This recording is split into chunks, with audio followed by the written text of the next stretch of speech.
I don't know who you are. I don't know what you want. If you're looking for ransom, I can tell you I don't have money. But what I do have are a very particular set of skills. Skills I've acquired over a very long career. Skills that make me a nightmare for people like you. If you let my daughter go now, that'll be the end of it. I will not look for you. I will not pursue you. But if you don't, I will look for you. I will find you. And I will kill you.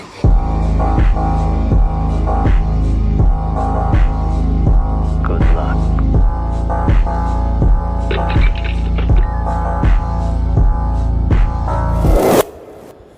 So guys, I have received comments on my video, and one particular I have here from Julian Holman 7379. Now let's see what he's writing. You have many fallacies. If God knows all, he knows the results of the test before it was taken, therefore pointless. Also, the test is obviously not a fair test. But keep working on your theological butt. Can you make some time for what we know about the origins of life? Not to mention the worlds of so many different other creatures. If God knows all, he knows all the results of the test before it was taken, therefore is pointless. Wow, how you have concluded that it is pointless. Now let's think. Before I did the video, I actively write down that you need to think actively and to have an intellectual debate. Now let's have a think through. Now, given the fact that this all is a test station and we live through the test station, and according to our deeds we will end up in hell or in heaven, hopefully. So now your point is, now if God knows everything, it's pointless because he knows everything, right? The test is unnecessary, you say, but it is not really logical to conclude that, because he knows everything. I agree, but you don't know. So what you are saying is, yeah, he knows everything, so the bad persons can go directly to hell. But think through, if you end up in hell, you never lived through this life, wouldn't you complain, my dear Lord, why I'm getting punished for? So he knows for sure everything, I agree. He's the all-knowing, but the problem is you don't know everything. I don't know everything. So we will live through this, and every single atom of deeds will be shown to you. So there is no fallacy here. But you, as I said in the beginning, you need to actively think for yourself. And these false claims and these false conclusions doesn't help you.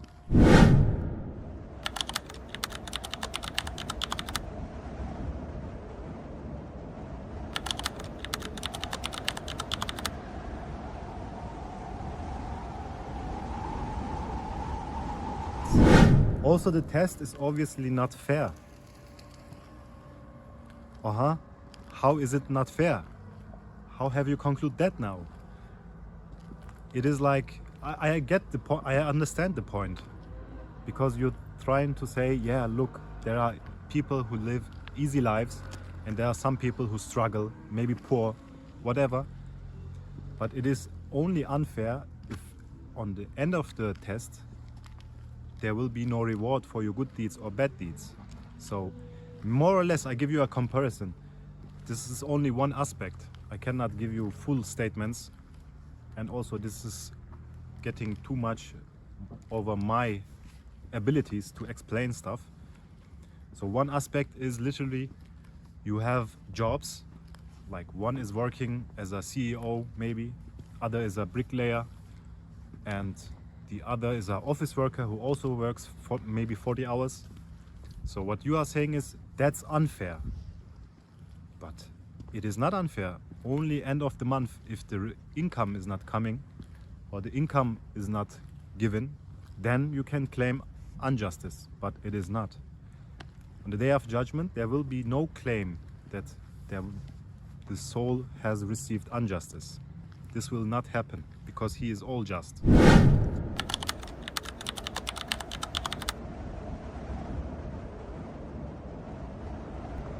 So all of this is what? It's a test station, a short, limited time that we experience, 50, maybe 60, 70, 80 years, if you're lucky, to determine where we will go after this life or after this test.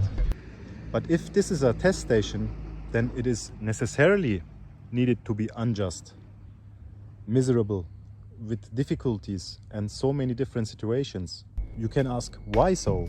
Because under these difficulties and the pressure that you will be tested on will bring out what is inside you. So to say, if you are good or a bad person.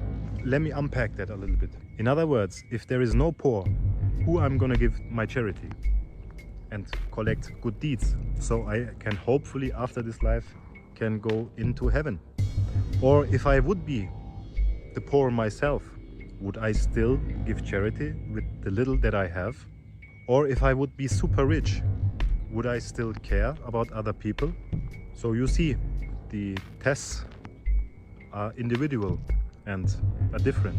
And be careful, to be rich is not the easier test, by the way.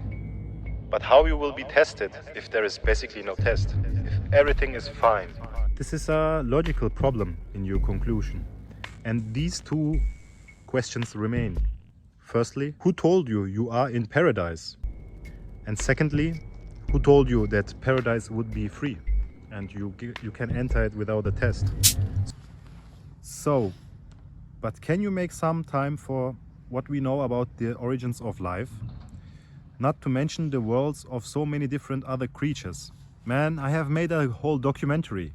You can watch it there. And I have put some aspects there and some animals, different animals, some aspects of them.